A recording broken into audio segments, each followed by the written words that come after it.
Hello everyone, I'm back here with a course which is freely available on the Hugging Face page.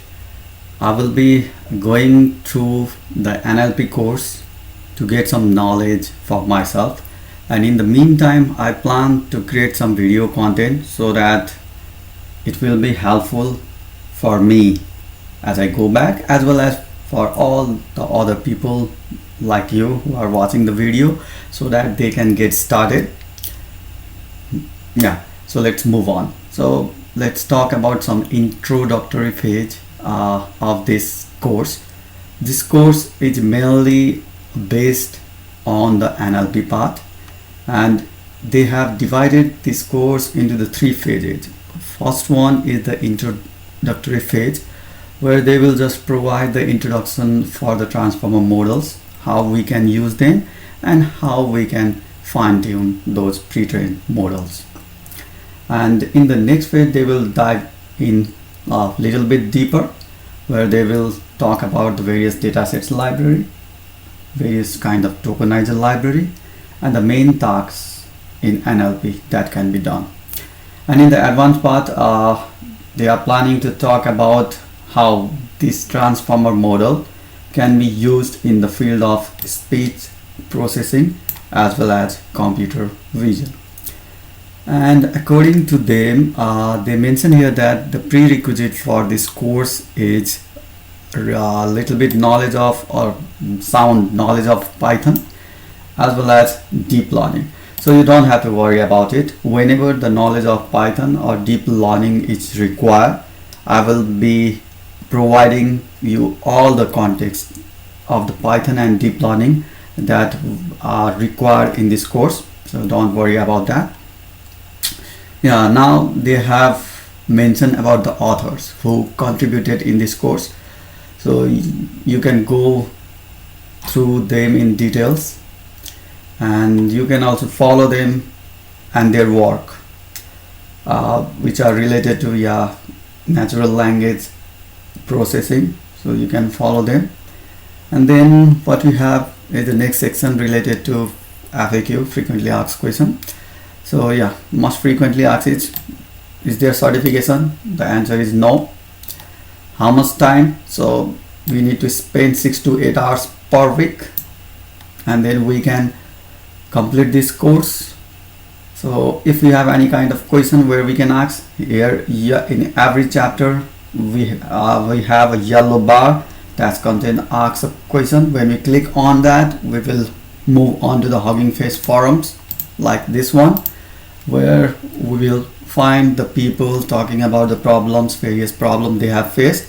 So you can go through them and you can find the solution of the problem if that problem is already faced by someone else.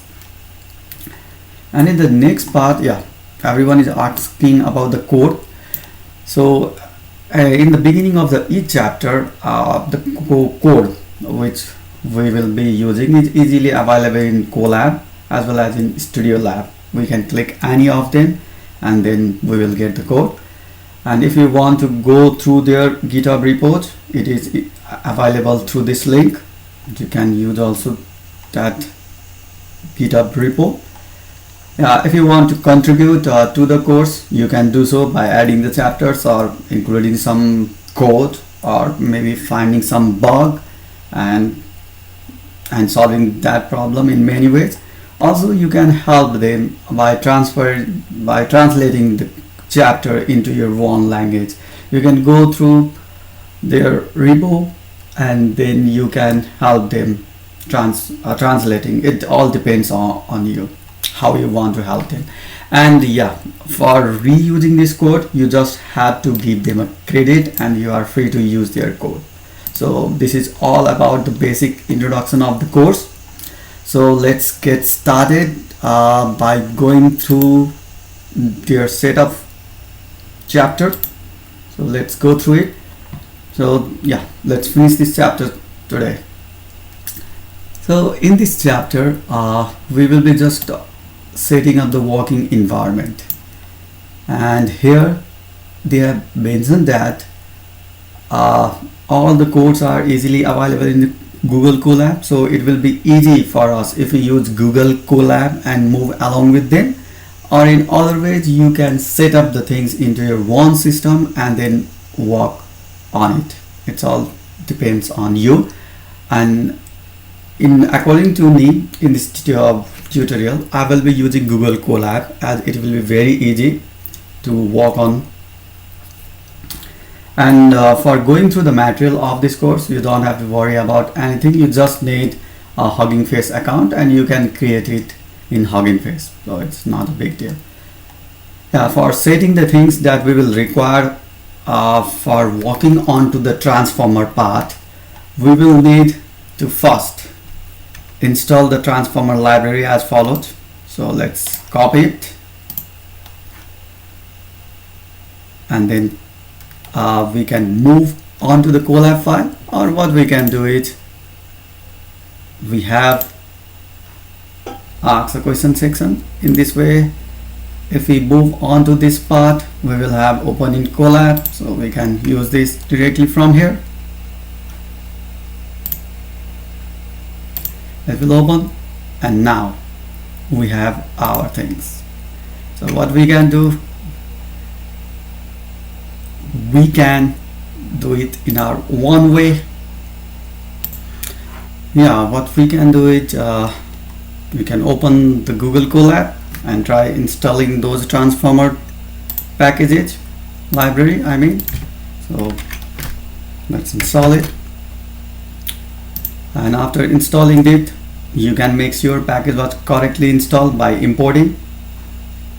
Let's see whether it's correctly imported or not.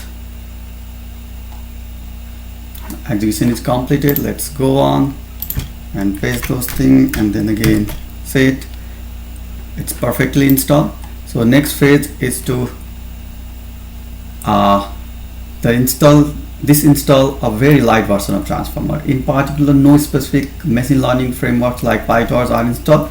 Since we will be using a lot of different features of library, what they recommend to use the sentence piece. So let's copy it, move on to our Colab file, paste it, then install it. So now this is being installed, and then after installing it, we are good to go with the Colab file. And the next thing what we can do, we can set a Python virtual environment in our one system. For this, what we can do is we can just create one directory.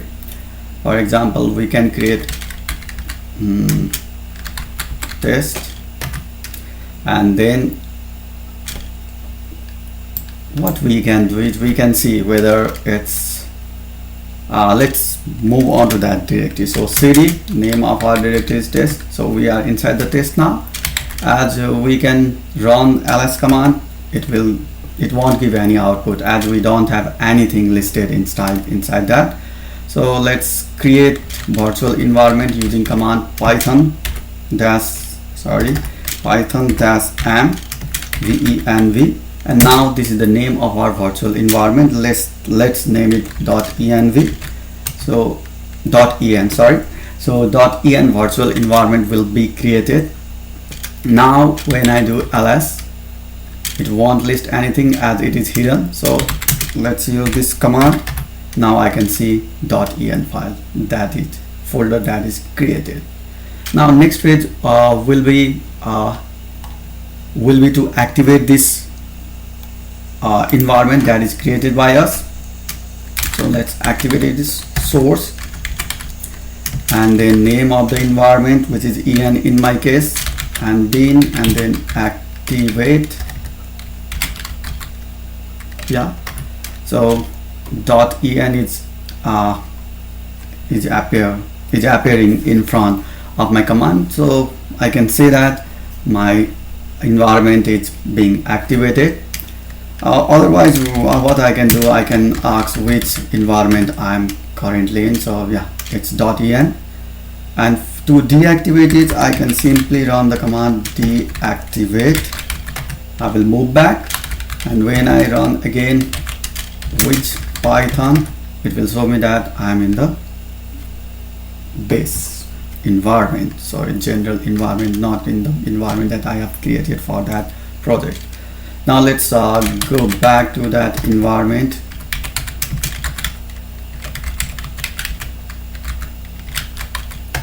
Now let's try to install the things that we require. So these are the things that we require. Let's try to install it back. Now it's installed. After installing it, we are ready to go with the virtual environment in our one system. Oh, there's a problem as my pip is not upgraded. Let's try to upgrade it. Pip install upgrade pip. Now it's upgrade. Let's try to install again. Now it will get installed and we are good to go with our part. So this is the things that we will be doing in this part of the course, and in the next part I will be dealing with the further chapters which are present here in the course. So I hope to see you again. Thank you.